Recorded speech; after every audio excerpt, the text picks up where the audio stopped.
इतिहास का ही हमारा रिवीजन क्लास चल रहा था, जहां पे आज हमें देखना है भक्ति आंदोलन के बारे में। हम पूरे भक्ति आंदोलन एक ही वीडियो में आज कवर करेंगे और जानेंगे यहाँ से क्या महत्वपूर्ण प्रश्न आता है। जो आज हमें देखना है, शंकराचार्य के बारे में जानना है, फिर हमें रामानंद के बारे में जानना है, फिर हमें कबीर के बारे में जानना है, फिर गुरु नानक के बारे में पढ़ेंगे और चैतन्य स्वामी के बारे में पढ़ेंगे, श्रीमद वल्लभाचार्य के बारे में पढ़ेंगे, स्वामी गोस्वामी तुलसीदास के बारे में पढ़ेंगे, धन्ना के बारे में पढ़ेंगे, मीराबाई के बारे में डिटेल्स अध्ययन करेंगे, रायदास के बारे में जानेंगे और दादू दयाल के बारे में, और साथ ही साथ हम शंकरदेव को देखते चलेंगे। यहाँ से क्या प्रश्न बनता है आपके सामने रखेंगे। इसको डिस्कस करने से पहले आपको अपडेट देना चाहेंगे कि डीएलएड का आखिरी डेट चल रहा है। जिन्होंने नहीं भरा है कृपया जाके फॉर्म भर ले, आखिरी डेट का इंतजार ना करें। और रेलवे आरआरबी के जो फॉर्म है 23 तारीख से फॉर्म भराने वाला है। जो भी फॉर्म भरना चाहते हैं वो डॉक्यूमेंट को रेडी कर ले। उनको यही लगेगा उसमें ज्यादा जो होता है देना पड़ता है, ठीक है। अगर आपको बेनिफिट लेना है कास्ट कट दो तो उसमें ज्यादा लगेगा, वो रेडी कर ले, ठीक है। जो ईडब्ल्यूएस से है और एनसीएल जिसको लगता है वो अपना एनसीएल रेडी करवा ले, क्योंकि 23 तारीख से फॉर्म भराएगा, ठीक। और एक और बात बताना चाहे, बिहार में जो अभी भरा रहा ग्रामीण सेवा के क्षेत्र के लिए जो फॉर्म भरा रहा था वो भी ऑनलाइन प्रारंभ हो चुका है। उसके लिए भी अगर अधिक जानकारी चाहिए तो सर्वर पर जाकर के चेक कर सकते हैं, ठीक है। तो अब तक का ये अपडेट था और अब हम पढ़ते हैं यहाँ पे शंकराचार्य के बारे में, जानते हैं भक्ति आंदोलन में क्या महत्वपूर्ण प्रश्न बनेगा, ठीक है। आप जो प्रश्न पूछा गया उसके बारे में बताएंगे और जो आपसे पूछे जाएगा उसके बारे में भी बताएंगे, ठीक है। तो चलिए सबसे पहले देखते हैं भक्ति आंदोलन की शुरुआत कहाँ हुई, ठीक है। ये प्रश्न बहुत बार बार पूछा जा चुका है, ठीक है। 6ठी शताब्दी में भक्ति आंदोलन कब शुरू हुआ? 6ठी शताब्दी में, ठीक है। तो 6ठी शताब्दी में भक्ति आंदोलन का शुरुआत तमिल क्षेत्र में हुआ। तो यहाँ से एक प्रश्न बनता है और बार बार पूछा जा चुका है एग्जाम में कि भक्ति आंदोलन का शुरुआत कहाँ हुआ? तो तमिल क्षेत्र में। लेकिन आपको ना वहाँ तमिल क्षेत्र आंसर नहीं देगा, वहां पे आपको देगा दक्षिण भारत में। कहाँ? दक्षिण भारत में, यानी तमिल दक्षिण में आता है ना। तो भक्ति आंदोलन कहाँ शुरू हुआ? दक्षिण भारत में, ठीक है। और कौन सा सदी में? 6ठी सदी में। तो ये क्वेश्चन एसएससी में बना है, बीएसएससी में बना है, बीबीएससी में बना है, रेलवे में बना है, ग्रुप डी में बना है, और जो भी एग्जाम हुआ है यहाँ से भक्ति आंदोलन से प्रश्न ये बना ही है कि भक्ति आंदोलन की शुरुआत कहाँ हुआ था? तो दक्षिण भारत में। वहां पे तमिलनाडु नहीं लिखेगा, वो दक्षिण भारत लिखेगा, ठीक है। तो स्टार्ट हुआ था तमिलनाडु में, स्टार्ट होते ही वो फैल गया तुरंत ही कर्नाटक और महाराष्ट्र में, ठीक है। और ये भी दक्षिण भारत का ना राज्य है, ठीक है। तो आपको पूछेगा कि भक्ति आंदोलन कब शुरू हुआ? तो 6ठी शताब्दी में, याद रहेगा ना। 6ठी शताब्दी में कहाँ? तो दक्षिण भारत में, क्योंकि तमिलनाडु नहीं लिखेगा। अगर तमिलनाडु लिख दिया तो आपको तमिलनाडु मानना है, ठीक है। और वहां से स्टार्ट हुआ, अब तुरंत जो फैला वो आपको कर्नाटक और महाराष्ट्र में फैल गया, ठीक है। भक्ति आंदोलन का विकास ना 12 अलवार वैष्णव संत और 63 नैनार शैव संतों ने किया था। तो आप इस संख्या भी कभी कभी पूछ लेता है, ठीक है। 12 गो और 63 गो, ठीक है। तो ये हो गया विष्णु के और ये हो गया शिव के, ठीक है। ये विष्णु और ये शिव, ठीक है। तो इसको अलवार बोलेंगे और इसको नैनार बोलेंगे, याद रहेगा ना। तो 63 गो थे नैनार और 12 गो थे अलवार, यानी विष्णु को मानने वाला 12 गो और शिव को मानने वाला 63 गो, समझ रहा है ना। तो जो शिव को मानता है उसको बोलते हैं नैनार और जो विष्णु को मानता है उसको बोलते हैं अलवार। ये भी प्रश्न परीक्षा में बन चुका है, ठीक है, कि शिव को मानने वालों को क्या कहेंगे? नैनार, और विष्णु को मानने वाला को अलवार। तो पूछेगा कि कितने संतों ने? तो 12 और 63, याद रहेगा ना, 12 और 63। तो भक्ति आंदोलन यही आगे बढ़ा था, ठीक है। तो भक्ति आंदोलन का विकास 12 अलवार और वैष्णव संत, इनको वैष्णव भी बोलते हैं, ठीक है, वैष्णव संत और 63 नैनार शैव संत ने किया था। शैव नारायण और वैष्णव अलवार जैनों और बुद्धों को न अपरिग्रह को स्वीकार कर ईश्वर को न प्रति व्यक्तिगत भावना की न मुक्ति का मार्ग बनाया। लेकिन उस समय ना जैन धर्म और बौद्ध धर्म बहुत लोकप्रिय था, ठीक है। तो जैन धर्म और बौद्ध धर्म को ना अगेंस्ट में ये आया अलवार और नैनार, ठीक है, ये आया। यानी कि सब लोग जैन मान रहे थे और बौद्ध मान रहे थे, लेकिन उसी समय एक तीसरा जो लेकर आया शैव धर्म और वैष्णव धर्म, ठीक है, ठीक है। 6ठी शताब्दी में, समझ गया, 6ठी शताब्दी की बात है, ठीक है। अब आगे बढ़ते हैं और जानते हैं इसमें से क्या प्रश्न आपके लिए और आएगा। कहता अलवार शब्द का अर्थ होता अंत ज्ञान रखने वाला, यानी कि अंत तक जिसके पास ज्ञान है, ठीक है। तो कभी कभी प्रश्न आ जाएगा कि अलवार का क्या मतलब? अंत ज्ञान रखने वाला वह व्यक्ति जो ईश्वरीय चिंतन में पूर्णतः विलीन हो गया है, यानी कि ईश्वर के महिमा में एकदम पूर्ण तरह से डूबा हुआ है, उसका सांसारिक से कोई मतलब नहीं है, वो हुआ अलवार। अगर इसको अभी आपको देखना है, जानना है, कुंभ मेला में देखे है ना सब कैसे नाला है, तो वह में अलवार है, वो में नैनार है, ठीक है।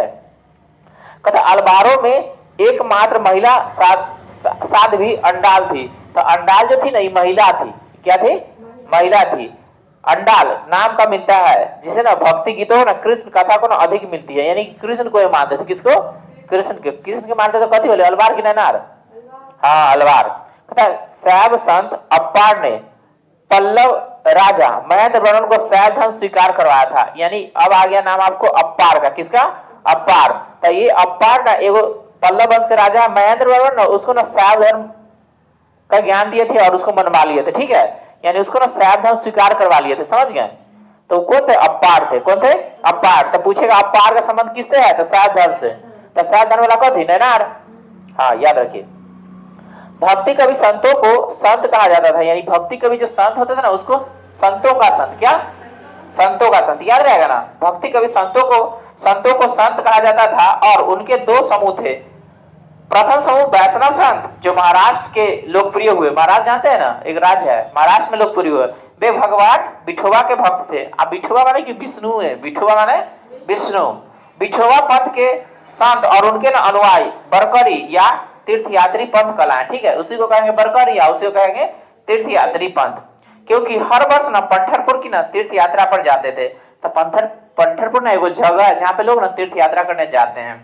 दूसरा समूह पंजाब एवं राजस्थान के हिंदी भाषी क्षेत्र में सक्रिय था और उनकी ना निर्गुण भक्ति हर विशेषता से परे भगवान की भक्ति में आस्था थी। तथा भक्ति आंदोलन को दक्षिण भारत से उत्तर भारत में लेके आया रामानंद। कौन लेके आया? ये रामानंद का क्वेश्चन ना सब एग्जाम में पूछा गया, बिहार पुलिस दरोगा, एसएससी, बीएसएससी, बीपीएससी, जितना स्टेट जितना भी एग्जाम है ना सब में क्वेश्चन पूछा गया है, ठीक है, कि दक्षिण भारत से उत्तर भारत में कौन लेकर आया भक्ति आंदोलन? याद रहेगा ना। यानी कि आपको पूछेगा भक्ति आंदोलन शुरू कहाँ हुआ? दक्षिण भारत में, और उत्तर भारत में कौन लेके आया? तो ये क्वेश्चन याद रहेगा, एक नंबर का क्वेश्चन है, ठीक है। आई जितना भी एग्जाम में जाइए पूछ ले है, आपसे भी पूछ सकता है, ठीक है, कि उत्तर भारत में भक्ति आंदोलन का प्रचार प्रसार कौन किया? या ऐसे कहेगा कि उत्तर भारत में भक्ति आंदोलन कौन ले गया? हाँ रामानंद। जोर से बोलेगा तो नहीं अच्छा रहेगा, ठीक है, रामानंद, ठीक है, रामानंद को मत भूलिए, ये पूछता है, ठीक है।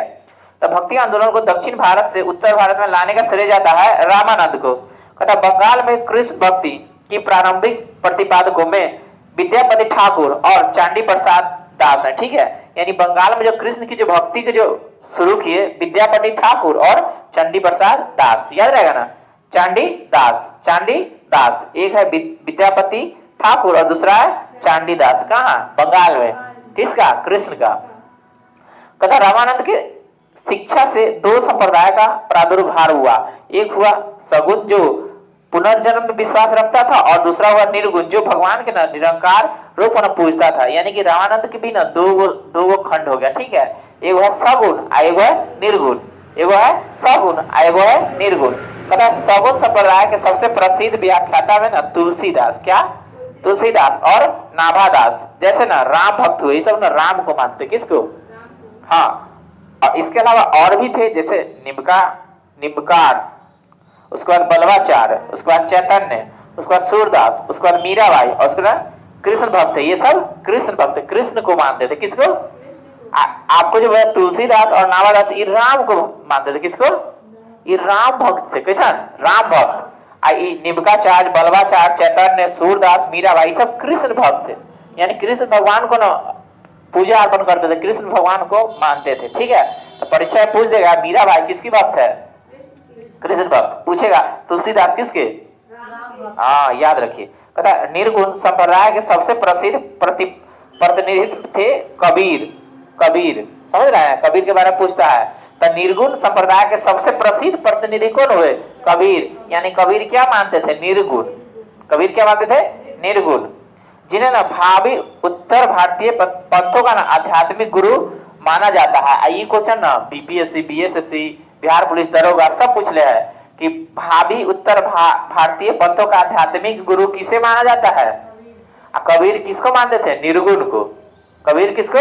निर्गुण को। तो याद रहेगा ना, आपसे भी पूछेगा प्रश्न, ठीक है, घबराने का नहीं। प्रश्न का आंसर है कबीर, याद रखिए।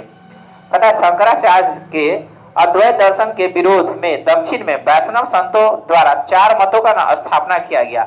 यानी कि वहां पे एक शंकराचार्य थे, ठीक है, उनके शंकराचार्य अद्वैत दर्शन के प्रतिपादक है, ठीक है, और उनके विरोध में दक्षिण भारत में ना वैष्णव संतों ने 4 मत का प्रचार किया। और 4 मत कौन है देखिए, जैसे ना विशिष्टता द्वैत, ये कहते हैं रामानुजाचार्य को, विशिष्टता द्वैत रामानुजाचार्य, द्वैताद्वैत माधवाचार्य, उसके बाद शुद्धाद्वैत विष्णु स्वामी, उसके बाद द्वैताद्वैतवाद निम्बाचार्य। तो परीक्षा में ये आपको मिलान करने वाला आपने पूछा है, आपसे भी पूछेगा, ठीक है, ये क्वेश्चन पूछा है, ठीक है।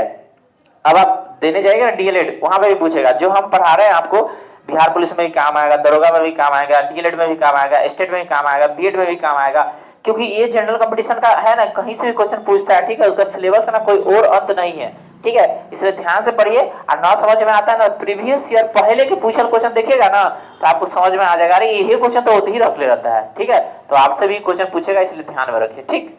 तो आपको पूछेगा विशिष्टाद्वैतवाद कौन थे, तो रामानुजाचार्य, द्वैताद्वैत तो द्वैताद्वैत है निम्बाचार्य, और शुद्धाद्वैत विष्णु स्वामी, ठीक है। तो ये रहा आपको भक्ति आंदोलन की जानकारी। अब हम देखते हैं शंकराचार्य के बारे में, ठीक है, यानी भक्ति आंदोलन के जो संत हुए ना, उसके बारे में देखते हैं। संत समझते हैं ना, हाँ, जिसको संतों का संत अभी कहे हैं, तो उसके बारे में देखते हैं। तो उसमें ना आपको सबसे पहले शंकराचार्य के बारे में पढ़ना है, ठीक है। देखिए इनका जन्म ना कहीं कहीं लिख लिया है 708, लेकिन 788 सही है, ठीक है, समझ गए। तो इनका जन्म ना 788 में केरल के ना कलाडी नामक गांव में हुआ था, ठीक है। इनके पिता का नाम था शिव गुरु, क्या नाम है, शिव गुरु। तो पूछेगा शंकराचार्य का जन्म कहाँ हुआ, कलाडी में, कलाडी केरल राज है, केरल राज है, ठीक है। तो कलाडी में पिता का नाम है शिव गुरु और माता का नाम है आर्यांबा, ठीक है। सन्यास की दीक्षा उन्होंने गोविंद योगी से ली, माने उनका गुरु जी का नाम है गोविंद, ठीक है। उन्होंने भारत के ना 4 कोनों में ना पीठ हो, जिसको मठ कहते हैं, की स्थापना की, ठीक है। भारत के चारों कोना है ना, तो चारों कोना में ना 4 गो मठ की स्थापना की, ठीक है। तो बात करते हैं शारदा पीठ की, ये ना उड़ीसा में है। शारदा पीठ कहाँ है, ये पूरब में, कहाँ है, पूरब में, ठीक है। शारदा पीठ पूरब में, और जब उड़ीसा में ना वो जगह है पूरी, वहां पे याद रहेगा, पूरी में है शारदा पीठ, ठीक है। उसके बाद बात करें गोवर्धन पीठ की, ये गोवर्धन पीठ ना, गोवर्धन पीठ उत्तर में है, आई ना चमोली उत्तराखंड में पड़ता है, कहाँ, उत्तराखंड में, ठीक है। और जगह का नाम है बद्रीनाथ, क्या नाम है, हाँ, नहीं ये गोवर्धन पीठ के बारे में कर रहे हैं, ठीक है, गोवर्धन पीठ के बारे में, ठीक है, जो उत्तर में है, ठीक है। अब बद्रीनाथ के बारे में बात करते हैं, बद्रीनाथ ये चमोली उत्तराखंड में पड़ता है, ठीक है। और ज्योति पीठ के बारे में बात करते हैं, जो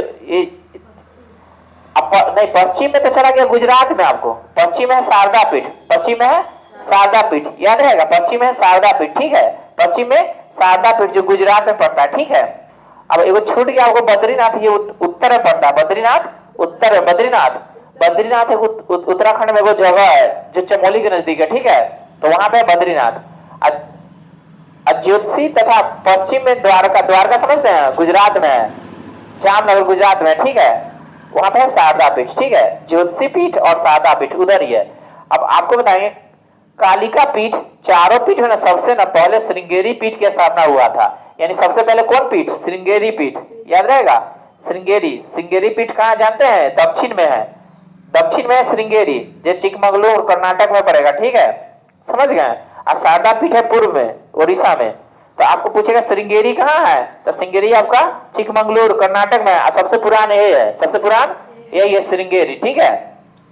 शंकराचार्य की मृत्यु ना 825 में हो गई। शंकराचार्य ने बदरायन 820 में उनकी मृत्यु हो गई। शंकराचार्य ने बदरायन के ब्रह्मसूत्र के आधार पर ना अपने सिद्धांत का प्रतिपादन किया और अपने दर्शन को जीव ब्रह्मा की एकता के सिद्धांत पर ना आधारित है को अद्वैतवाद, तो शंकराचार्य का संबंध है अद्वैतवाद से, का नाम दिया।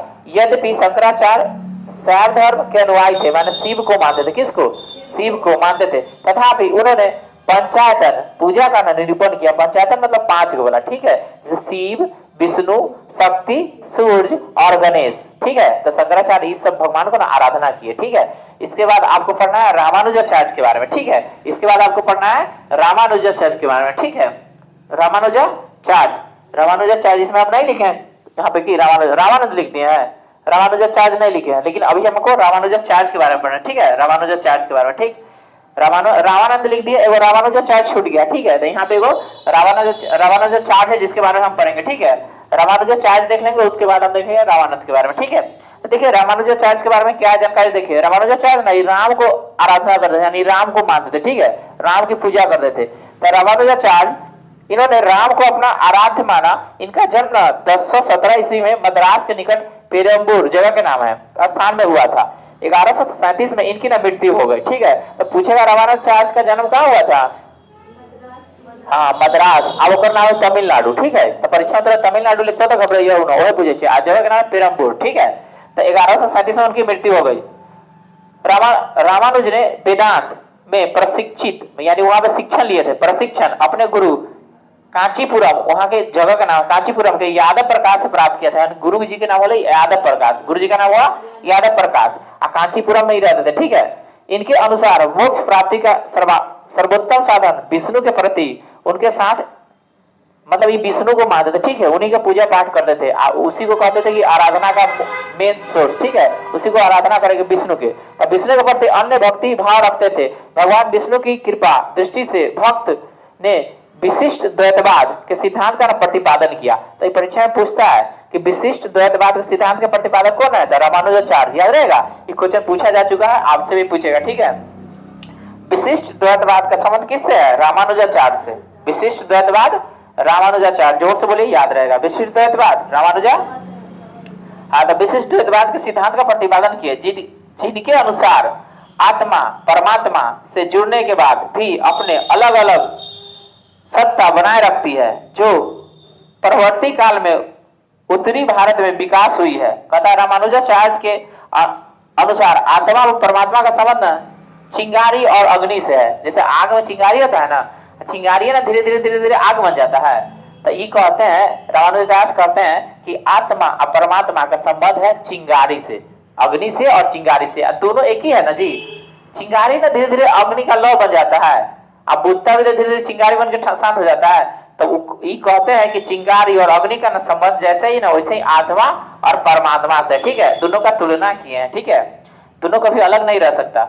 रामानुज ने अनुयायियों को वैष्णव कहा, यानी कि जो रामानुज जिसको पूछते हैं ना, तो वो वैष्णव कहलाएगा। क्या कहलाएगा?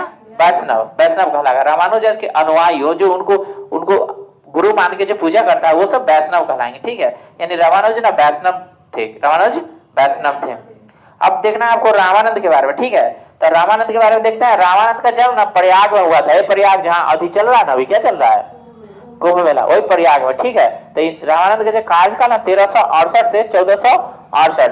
ठीक है, इनका ना जन्म प्रयाग में हुआ था। इनका ना शिक्षा प्रयाग तथा वाराणसी में हुई। इन्होंने अपने संप्रदाय सभी जातियों के लिए ना खोल दिया, यानी ये कोई जाति को नहीं मानते थे, कहते जिसको भी आना हमारे संप्रदाय में आ सकता है। ठीक है, रामानुज की भक्ति इन्होंने भी भक्ति को ना मोक्ष का एकमात्र साधन माना, यानी कि पूजा पाठ भक्ति में ही ये भी रहेंगे। ठीक है, इन्होंने मर्यादा पुरुषोत्तम राम और सीता की ना आराधना की, यानी राम और सीता को ना ये पूजा करते थे। ठीक है, रामानंद किसकी पूजा करते थे? राम और सीता की। ठीक है, एकमात्र ना मोक्ष का साधन माने राम और सीता, इसी का आराधना करते थे। ठीक है, रामानंद के 12 शिष्य थे। रामानंद के 12। अब 12 में देखिए 2 स्त्री थी, परीक्षा में पूछा ही। रामानंद के 12 शिष्य में स्त्री क्या थी? 2 गो। कौन को थी? एगो पद्मावती और सुरसुरी। तो परीक्षा में पूछेगा पद्मावती सुरसुरी किसके शिष्य थे? रामानंद के। याद रहेगा ना, याद रहेगा ना। सुरसुरी और पद्मावती किसके शिष्य थे?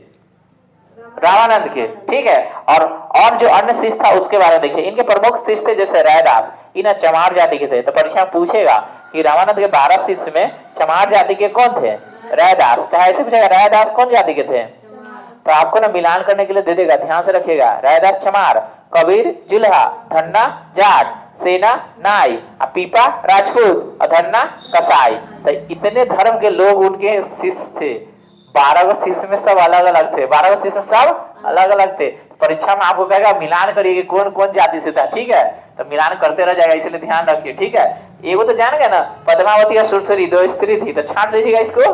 लेकिन अब रैदास को तो याद कर लीजिएगा, लेकिन अब बाकी सके भी ध्यान में रखना है। परीक्षा में मिलान करने के लिए आता है, 1 नंबर लेना है तो ध्यान में रखना है। ठीक है, रैदास चमार, कबीर जुल्हा, धन्ना जाट, सेना नाई, पीपा राजपूत, धन्ना कसाई। इस सब परीक्षा में पूछा जा चुका है और आपसे भी पूछेगा। ठीक है, मिलान करने वाला। इसके बाद हमको पढ़ना है कबीर के बारे में। इसके बाद हमको पढ़ना है कबीर के बारे में। ठीक है, जानते हैं कबीर से क्या प्रश्न बनता है। देखिए कबीर के बारे में कहता है, कबीर का जन्म ना 1440 ईस्वी विवादास्पद जगह है, विवादास्पद जो वाराणसी में पड़ता है। एक विधवा ब्राह्मणी के गर्भ से हुआ था। लोक श्रुतियों के अनुसार मतलब ऐसा कहा जाता है, ठीक है। लोक लाज के भय से ना उसके नवजात शिशु को ना वाराणसी में लहरतारा के पास ना एक तालाब के समीप छोड़ दिया गया था, ठीक है। मतलब ऐसा कहा जाता है। उसका ना पालन पोषण किया था जुल्हा नीमा, जाति का नाम है जुल्हा, ठीक है। जुल्हा नीरू तथा उसकी पत्नी नीमा इस नवजात शिशु को ना अपने घर ले आई, ठीक है। जब उसको पोखरी के नीचे तालाब के नीचे फेंक दिया था तब कहाँ वाराणसी में। इस बालक का नाम उन्होंने कबीर रखा। कबीर की शादी ना लोई से हुई, मतलब महिला का नाम है लोई। उन्हें 2 बच्चे हुए और उनकी ना जिंदगी आम गृहस्थ जैसी थी।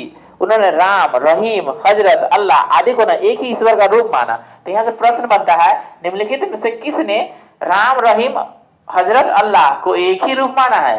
कबीर, याद रखिए, ठीक है। ईश्वर का एक रूप माना। इन्होंने जाति प्रथा, धार्मिक कर्मकांड, बाह्य आडंबर, मूर्ति पूजा, जप तप, अवतारवाद आदि को ना घोर विरोध किया। ये बोले कि हम इस सबको नहीं मानेंगे, ठीक है। उन्होंने एकेश्वरवाद कहते हैं कि एकेश्वरवाद, हम जानते हैं कि ईश्वर एक है, हम जानते हैं कि ईश्वर एक है। तो एकेश्वरवाद है ना आस्था व्यक्त की एवं निराकार ब्रह्मा के कहा कि कोई आकार नहीं, ब्रह्मा के कोई आकार नहीं, मतलब वो निराकार है। निराकार ब्रह्मा की ना उपासना को महत्व दिया। निर्गुण भक्ति धारा के से जुड़े कबीर ऐसे प्रथम भक्त थे जिन्होंने संत होने के बाद भी पूर्णतः गृहस्थ जीवन निर्वाह किए। यानी गृहस्थ जीवन भी जी रहा है लेकिन ये संत है, गृहस्थ जीवन भी जी रहा है लेकिन ये संत है। तो उसका ना एकमात्र उदाहरण ये व्यक्ति है कबीर, ठीक है। इनके अनुयायी ना कबीरपंथी। तो पूछेगा कबीर को माने उसको क्या कहेंगे? हाँ, कबीरपंथी कहलाए। कबीर के उपदेश सबर, वो किताब के नाम है सबर, ठीक है। उसमें कबीर के उपदेश लिखे हुए हैं, ठीक है। और सिखों के आदि ग्रंथ में संग्रहित है। तो कल बताए थे ना कि सिखों के आदि ग्रंथ में किसके बारे में लिखा रहता है? कबीरों के उसमें बानी है, ठीक है। अब बाबा फरीद के भी कहे थे ना, उसका भी है, ठीक है। कबीर की बानी का संग्रह ना बीजक है, यानी बीजक वो किताब के नाम है जो कबीर बोलते थे ना, वो सब उसमें लिखा हुआ है, ठीक है। जितना निर्गुण और गुण बचता है ना सब बीजक से ही लिया गया है। वही किताब में सब बात लिखा हुआ है निर्गुण के बाद, ठीक है। तो बीजक के लिखा कौन है? कबीर। और शब्द के भी है कबीर। तो शब्द में उपदेश है। तो बीजक शिष्य धर्मदास द्वारा संकलित, यानी बीजक कौन लिखा है? धर्मदास। लेकिन पूछा जाएगा कि बीजक के लिखा कौन है, तो आप मानिए कबीर से संबंध है, ठीक है। नाम से परिचित है। कहता है बीजक में 3 भाग है, एगो रामायणी, शब्द, असाखी। तो तुमको पूछेगा परीक्षा में रामायणी, शब्द, साखी का संबंध किससे है? कबीर से। उनकी ना भाषा को ना सदुकरी कहते हैं। क्या कहते हैं? हाँ, सदुकरी कहा जाता है। इसमें ब्रज, अवधि, राजस्थानी भाषा के ना शब्दों का प्रयोग किया हुआ है खुद ना सदुकरी में, यानी बीजक में, ठीक है। कबीर की मृत्यु ना 1510 में मगहर में हुआ। तो पूछेगा कबीर का जन्म कहाँ हुआ था? वाराणसी के लहरतारा, याद रहेगा, वाराणसी के लहरतारा में। और नीरू और नीमी इसका सेवा मेहनत किया, नीरू और नीमा सेवा मेहनत किया। अब मगहर में इनकी मृत्यु हो गई, याद रहेगा, मगहर में इनकी मृत्यु हो गई 1510 में। कबीर सुल्तान सिकंदर लोदी के समकालीन थे। जब 1510 चल रहा था ना तो लोदी वंश दिल्ली में राज कर रहा था, ठीक है। तब तक ना अकबर आगरा की स्थापना 1504 में कर दिए थे ना, स्थापना हो चुका था, यानी सिकंदर लोदी के ना शासन चल रहा था, ठीक है। तो इसके बाद जो आपको पढ़ना है ना गुरु नानक के बारे में पढ़ना है, इससे भी प्रश्न बनेगा, उसको हम देखते चलेंगे। तो कबीर से जो आपको याद रखना है हम आपको बता दिए हैं, जो पूछा है वो भी बता दिए हैं। अब आप देखते हैं गुरु नानक के बारे में। कहता गुरु नानक का जन्म 1469 में अविभाजित पंजाब में हुआ था, ठीक है। तो ये पंजाब भारत में था, ठीक है। 1947 में ना अलग अलग हो, अभी तो एक ही जगह है ना। तो अविभाजित पंजाब में रावी नदी के तट पे हुआ था। तो पूछेगा गुरु नानक का जन्म कहाँ हुआ था? हाँ, रावी नदी के तट पर, यानी अविभाजित पंजाब में। और जगह का नाम है तलवंडी। तो पूछेगा गुरु नानक का जन्म कहाँ हुआ था? तलवंडी में। हाँ, तलवंडी में, जो अब ननका साहब के नाम से जाना जाता है। तो परीक्षा में पूछेगा गुरु नानक का जन्म कहाँ हुआ था? तलवंडी। तलवंडी न लिखल है ना, ननका साहब, याद रहता है। ओहे तलवंडी के ना ननका साहब कहते हैं, ठीक है। लेकिन जब पूछ दे कौन नदी के किनारे? हाँ, रावी नदी के किनारे कहा गया था 1469 में। तो ननका साहब के नाम से अभी विख्यात है। उनके माता का नाम तृप्ता देवी और पिता के नाम ना मेहता कालूराम था, ठीक है, जो पटवारी थे। बटाला के मूलराज खत्री की बेटी सुलक्षणी से ना उनका विवाह हुआ, जिससे ना उन्हें 2 पुत्र और 2 पुत्रियां हुई। उन्हें देश के ना 5 बार चक्कर लगाया। तो एगो क्वेश्चन पूछा है कि देश के 5 बार चक्कर कौन लगाया था? गुरु नानक। ये चक्कर लगाना ना इसको जिसे ना उदासीन कहा जाता है। क्या कहते हैं? उदासीन, यानी जो देश के चक्कर लगाए ना 5 बार उसको कहते हैं उदासीन। उन्होंने कीर्तन, आप देखते हैं ना कोई मर जाता है तो कीर्तन होता है, चाहे कोई भी काम होता है तो कीर्तन होता है, ठीक है। तो इन्होंने कीर्तन के माध्यम से ना उपदेश दिए, यानी कीर्तन करते थे, जाके सबको समझाते थे कि मिलजुल करो, लड़ाई झगड़ा नहीं करो। देखना जहाँ कीर्तन होता है लड़ाई झगड़ा होता है ना, सब मिलजुल कर होता है, ठीक है। तो कीर्तन के माध्यम से उपदेश दिए। तो पूछे गुरु नानक अपना उपदेश कैसे दिए? कीर्तन के माध्यम से, यानी कीर्तन करके अपना उपदेश देते थे, ठीक है। वे काव्य रचना करते थे और रबाब से न संगीत के साथ गाया करते थे, माने कि एकदम मीठा स्वर में गाते थे, ठीक है। सारंगी उसका ना स्वामी भक्त शिष्य भाई मर्दाना बजाता था, यानी कि सारंगी है बाद यंत्र जिसको बजाते थे मर्दाना। अपने जीवन के अंतिम क्षणों में उन्होंने रावी नदी के किनारे करतारपुर में अपना डेरा बनाया। डेरा माने मठ, अपना डेरा बनाया यानी मठ बनाया। अपने जीवन काल में उन्होंने आध्यात्मिक आधार पर अपने पुत्रों की जगह ना अपने शिष्य लहना, लहना इनका चेला है, शिष्य है, ठीक है, उसको ना इसी का नाम आगे चल के अंगद पड़ जाएगा। क्या पड़ेगा? अंगद को ना अपने उत्तराधिकारी नियुक्त किया। यानी गुरु नानक के बाद जो गुरु बनेंगे ना, अब गुरु अंगद बनेंगे। कौन बनेंगे? इनका बचपन का नाम है लहना, याद रहेगा ना। इनकी मृत्यु ना 1539 में करतारपुर में हो गया। तो पूछेगा जन्म वाले तलवंडी में, मर गए करतारपुर में, याद रहेगा ना, करतारपुर में। नानक ने सिख धर्म की ना स्थापना की। तो पूछेगा सिख धर्म के संस्थापक कौन है? गुरु सिख धर्म के दूसरे गुरु अंगद, उनका बचपन का नाम लहना, ठीक है। नानक सूफी संत बाबा फरीद से ना प्रभावित थे, यानी बाबा फरीद जो है ना से ये ज्यादा प्रभावित है, ठीक है। तो इस तरह से आपका गुरु नानक के बारे में जानकारी खत्म हुआ। अब देखते हैं चैतन्य स्वामी के बारे में। किसके बारे में? चैतन्य स्वामी के बारे में। आज जानते हैं यहाँ से क्या प्रश्न आपके लिए महत्वपूर्ण है। देखिए चैतन्य का जन्म ना 1486 में नवद्वीप जो बंगाल में पड़ता है, कहाँ पड़ता है? हाँ, तो नवद्वीप बंगाल के मायापुरी गांव का नाम है मायापुर। कथी नाम है? हाँ, इनके पिता का नाम था जगन्नाथ मिश्र और माता का नाम था सच्ची देवी, ठीक है। पिता का नाम जगन्नाथ मिश्र, माता का नाम सच्ची देवी। पाठशाला में ना चैतन्य को ना निमाइज पंडित, आई परीक्षा में पूछता है कि निमाइज पंडित के नाम से कौन जाना जाता है? हाँ, चैतन्य स्वामी। चैतन्य स्वामी के बचपन का नाम है निमाइज पंडित, एक और सारा नाम है इनका। तो निमाइज पंडित गौरंग उन्हीं का नाम है, निमाइज पंडित गौरंग कहा जाता था। चैतन्य का वास्तविक नाम ना विशंबर था। यह पूछता है कि चैतन्य का वास्तविक नाम विशंबर था। उन्होंने गोसाई संघ की स्थापना किया। तो यह पूछेगा गोसाई संघ के संस्थापक कौन है? हाँ, चैतन्य स्वामी, ठीक है। पता, साथ ही संकीर्तन पर था, वही तो संकीर्तन कीर्तन वाला पढ़े है ना, तो संकीर्तन पर था, यानी गायन के कीर्तन शैली का जन्म दिया। कहाँ? बंगाल में, ठीक है। अपना भजन पाठ करेंगे, कीर्तन गाएंगे, ठीक है, सबको उपदेश देंगे। इसके दार्शनिक सिद्धांत को अचित्य भेदाभेद नाम से जाना जाता है, यानी कि ये जो दिए ना, ये जो सिद्धांत दिए उनको कहते हैं अचित्य भेदाभेद। तो पूछेगा अचित्य भेदाभेद का संबंध किससे है? तो चैतन्य स्वामी से। अचित्य भेदाभेद का संबंध किससे है? चैतन्य स्वामी से। 1510 ईस्वी में केशव भारती नामक सन्यासी ने चैतन्य को सन्यास की दीक्षा दी। तो केशव भारती जब उनको सन्यास की दीक्षा दे दिए ना, तब सन्यासी जीवन धारण करके बंगाल छोड़ देंगे और चल जाएंगे पुरी। पुरी कहाँ? उड़ीसा में, ठीक है। और वहां पर जाकर मंदिर को ना सेवा मेहनत करेंगे, ठीक है, वहीं पे जहां उन्होंने 2 दशक तक भगवान जगन्नाथ के ना उपासना की, और वहीं पे इनकी मृत्यु 1533 में हो जाएगा, ठीक है। यानी चैतन्य प्रभु बंगाल में थे, अब चल जाएंगे पुरी में, और वहीं पे भगवान की ना उपासना करेंगे और वहीं पे इनकी मृत्यु हो जाएगी, ठीक है। तो पूछेगा आपको चैतन्य प्रभु का संबंध किससे है? तो बंगाल से। और उनके बचपन का क्या नाम है? उनको अलग अलग नाम है, निमाइज पंडित गौरंग, और उनका वास्तविक नाम है विशंबर, याद रहेगा ना। हाँ, संकीर्तन के माध्यम से उपदेश दिए थे। जन्म कहाँ हुआ था? बंगाल के गांव के नाम है मायापुर में। ये सब परीक्षा में पूछता है, याद रखिएगा, ठीक है। अब इसके बाद आपको देखना श्रीमद वल्लभाचार्य के बारे में, ठीक है। अब इनके बारे में पढ़ते डिटेल्स और जानते हैं इनसे क्या प्रश्न बनता है आपके पास। श्रीमद वल्लभाचार्य, अब देखिए श्रीमद वल्लभाचार्य के बारे में क्या जानकारी है। श्रीमद वल्लभाचार्य का जन्म 1479 ईस्वी में चंपारण ने, एक बिहार में चंपारण, ठीक है, ये चंपारण ने, याद रहते ना, बिहार में है वो चंपारण, जहाँ गांधी जी आए थे, तिरकठिया तोड़े थे पद्धति नील की खेती वाला, याद है ना। ये है चंपारण ने, ये चंपारण ने कहा है? वाराणसी में, ठीक है। तो श्रीमद वल्लभाचार्य का जन्म 1479 में चंपारण ने, ये वाराणसी में, कहा है? वाराणसी में हुआ था। तो आपको पूछेगा श्रीमद वल्लभाचार्य का जन्म कहाँ हुआ था? चंपारण ने, ये अपर वाला चंपारण ना, आप बोलते हो चंपारण ने कहाँ है? तो ये उत्तर प्रदेश में पड़ जाते, उत्तर प्रदेश में, ठीक है। ये अपनाते वाला चंपारण है, ठीक है, ये बिहार में, ठीक। तो अंतर समझिए। तो यहीं पे इनका जन्म हुआ था। तो 1479 में इनके पिता का नाम था लक्ष्मण भट्ट, पिता का नाम लक्ष्मण भट्ट, और माता का नाम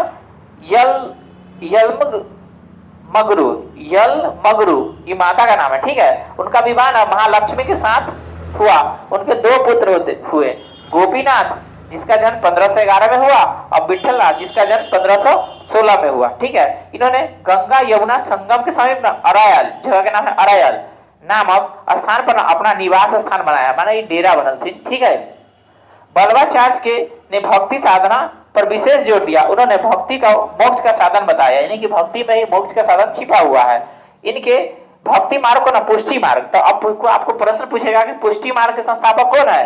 श्रीमद बल्लवाचार्य। आप पूछेगा श्रीमद बल्लवाचार्य का संबंध किससे है? तो पुष्टि मार्ग से। परीक्षा में क्वेश्चन पूछा है, आपसे भी पूछेगा, याद रखिए पुष्टि मार्ग का संबंध किससे है? श्रीमद बल्लवाचार्य से। कहता सूरदास बल्लवाचार्य के शिष्य थे।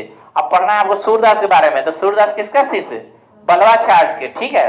कहता विठलनाथ को अकबर ने गोकुल और जैतपुर का ना जागीर प्रदान किया था, यानी कि इस समय अकबर का राज चल रहा था, ये विठलनाथ को ना गोकुल और जैतपुर का जागीर दे दिए थे, ठीक है।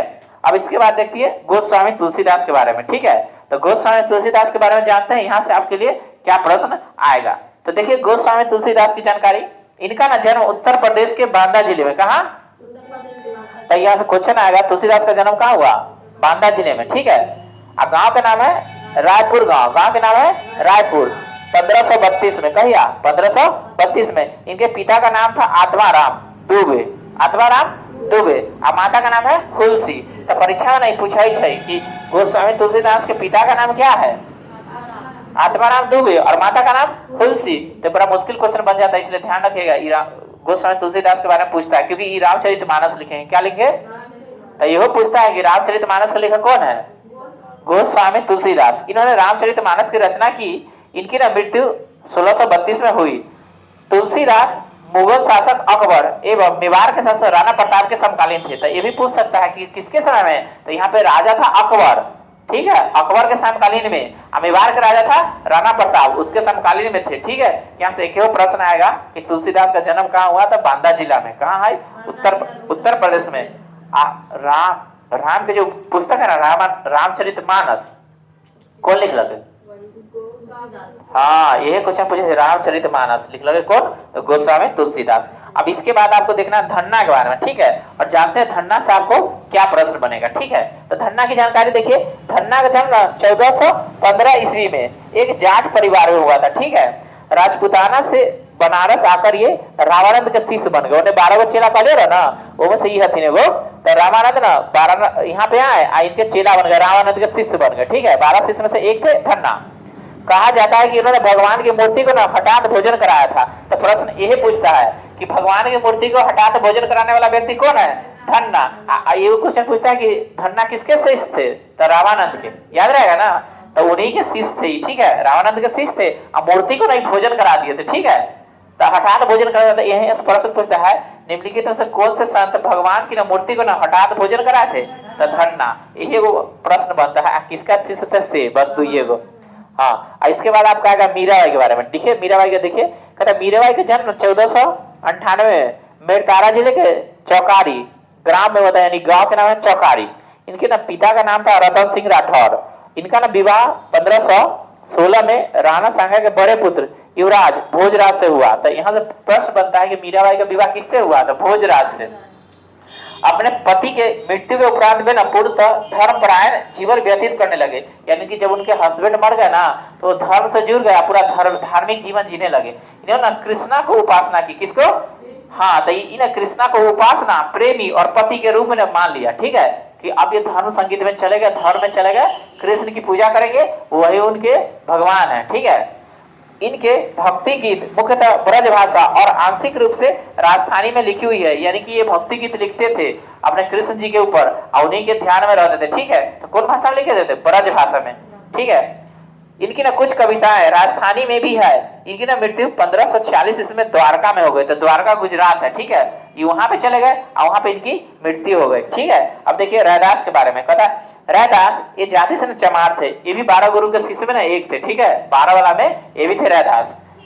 ये बनारस के रहने वाले थे। ये ना रामानंद के 12 शिष्यों में से एक थे, कहे ना 12 शिष्यों में से एक थे। इनके पिता का नाम था रघु और माता का नाम गुरमिनिया। परीक्षा में पूछता है रैदास के पिता का नाम रघु और माता का नाम गुरमिनिया। ये जूता बनाकर जीविकोपार्जन करते थे। ठीक है, इन्होंने रामदाय संप्रदाय की स्थापना की। ठीक है, रामदाय संप्रदाय का संबंध केकरा से? रैदास से। रैदास जूता सीकर पे जीवन यापन करते थे। ठीक है, रामानंद के 12 शिष्य में से एक थे। ठीक है, ये कहते थे मन चंगा तो कठौती में गंगा। ठीक है, इनसे संबंधित है। ठीक है, अब इसके बाद आपको देखना है दादू दयाल के बारे में। देखिए कबीर के अनुयायी थे, अब कबीर के चेला हो गए। ठीक है, दादू दयाल के कर कबीर के अनुयायी थे। इनका जन्म ना 1544 ईस्वी में अहमदाबाद में हुआ था। ये अहमदाबाद गुजरात वाला है। ठीक है, इनका ना संबंध धुनिया जाति से था। सांभर में आकर इन्होंने ब्रह्म संप्रदाय को स्थापना की। तो ब्रह्म संप्रदाय का संस्थापक कौन है? दादू दयाल। अकबर ने धार्मिक चर्चा के लिए उन्हें एक बार फतेहपुर सिकरी बुलाया था। तो फतेहपुर सिकरी यही अकबर बनवाया था, तो उनको धार्मिक चर्चा के लिए यहाँ बुलाया था। उन्होंने नीपक नामक आंदोलन शुरुआत किया था। ये प्रश्न पूछता है कि नीपक नामक आंदोलन शुरुआत कौन किया? तो दादू दयाल। प्रश्न पूछा जा चुका है कई सारे एग्जाम में, आपसे ही पूछेगा नीपक नामक आंदोलन कौन चलाया? दादू दयाल। इनकी मृत्यु ना 1603 में हो गई। कहता सुंदरदास दादू दयाल के शिष्य थे। शिष्य माने कि चेला। ठीक है, अब इसके बाद आपको पढ़ना है शंकर देव के बारे में। देखिए शंकर देव से क्या महत्व बनता है प्रश्न। शंकर देव का संबंध असम से। कहां से? असम से। इन्होंने भक्ति आंदोलन का प्रचार असम में किया। ये डांस को विकसित किए थे शंकर। एगो डांस कला ना विकसित किया शंकर देव। ठीक है, सतारिया नृत्य। ठीक है, ये चैतन्य के समकालीन थे। इनका ना संदेश विष्णु या उनके अवतार कृष्ण के प्रति ना पूर्ण निष्कासन भक्ति का केंद्रित था। यानी कि विष्णु और कृष्ण को ये पूजते थे, आराधना करते थे, उनको मानते थे। ठीक है, इनका संबंध है असम से। ठीक है, तथा ये अकेले कृष्ण मार्गीय वैष्णव संत थे जो मूर्ति के रूप में कृष्ण की पूजा करते थे। विरोधी थे, मतलब मूर्ति के रूप में जो कृष्ण की पूजा करते थे उसको ये विरोधी थे। विरोधी माने मूर्ति के रूप में नहीं करते हैं, मन में करते हैं। ठीक है, फिर से समझ लो इनको। इन्होंने भक्ति आंदोलन का प्रचार प्रसार असम में किया। तो पूछेगा असम में भक्ति आंदोलन कौन प्रचार किया? शंकर देव। ये चैतन्य के समकालीन थे। इसका ना संदेश विष्णु या उसके अवतार कृष्ण के प्रति ना पूर्ण निष्कासन भक्ति पर केंद्रित था। यानी पूरा तरह से कृष्ण और विष्णु को ही मानते थे। ठीक है, लेकिन ये अकेले कृष्ण मार्ग वैष्णव संत थे जो मूर्ति के रूप में कृष्ण की पूजा के ना विरोधी थे। यानी मूर्ति के रूप में कृष्ण का पूजा नहीं करते थे। ठीक है, ये अकेले ऐसा थे शंकर देव। तो पूछेगा आपको यहाँ से प्रश्न कि असम में असम में भक्ति आंदोलन कौन पहुंचाया? शंकर देव। उसी तरह से वहां बंगाल में चैतन्य प्रभु रहा है ना, तो उसी तरह से शंकर देव असम में। ठीक है, तो यहाँ से यही प्रश्न पूछता है किसके आराधना किए थे? कृष्ण के या विष्णु के। ठीक है, तो यही प्रश्न दो परीक्षा में आपको आएगा। इसके बाद जो आपका अगला टॉपिक हो जाएगा मुगल साम्राज्य आ जाएगा। वहां से देखेंगे कौन सा प्रश्न आपके लिए महत्वपूर्ण बनता है, उसका डिटेल्स हम चर्चा करेंगे। ठीक है।